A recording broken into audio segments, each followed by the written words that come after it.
Hey guys, this review is mostly on the Batman 1989 Batmobile. I've got a few of the figures there you can see, they're all the originals, mostly missing bits and pieces, but overall pretty cool and very retro. I'll show off my Batman first actually. I don't know if you're a collector, but if you are, you'll probably own this guy.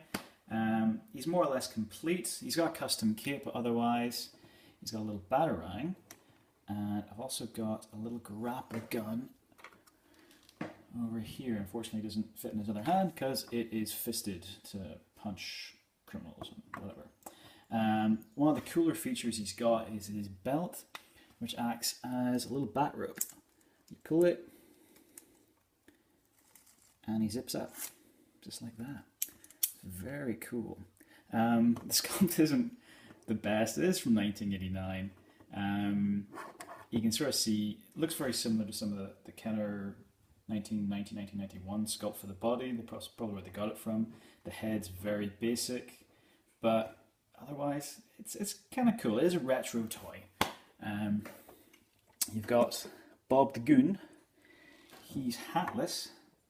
He does have a wee feature where he does a little karate kick if you press a button in the back. I don't know if you can see it very well. It's right there. If you do that, click it, he kicks. But he's hatless. I need to find his hat sometime. The Joker, included with hat, used to have a cane, but also he had a little tube which went in, you squeezed it, and water came out of the flower there, just like in the movie. And the Penguin is just another Toy Biz Penguin. I'll leave the hat there. It was from the Superpowers line, I think. Unfortunately, no little features with him. Now, the Batmobile is incredibly retro. This, unfortunately, was missing a windshield. I replaced it with a little bit of clear plastic, nice and flexible stuff. There's a few screws in the bottom, 1, 2, 3 of them. If you can bend it around, screw it in.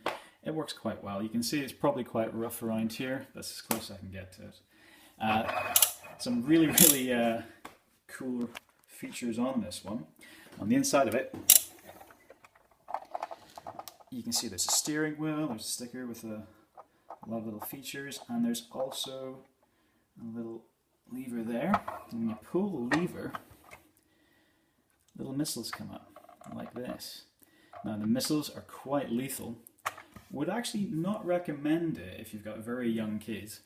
You pull it and they fire very rapidly. So yeah, like I said, a little bit lethal. But overall, like I said, it's a retro toy. It doesn't have the canopy the way it did in the movie, but it's for you to put the figures in. On the back, you've got a little thruster in the back. And you also have a little boot, so I guess Batman could lock his enemies up or whatever in as well too. Or he can just put his little gizmos and stuff as well too. You'll notice as well, it makes a sort of clicky noise. I think that was included just to make it sound as if it was a car moving. So you can definitely hear it coming down the road. But it's got all the important features. It's got the little turbine in the front here as well, so everyone loved about that car. It's got the little bat logos on the side. Sticker wasn't in the movie, but it is a toy. But overall, it's a lovely wee toy. And it's got 2 seats to put 2 figures in, so if you want to, you can stick Batman in there quite easily. And why not? Let's stick the Joker in beside him.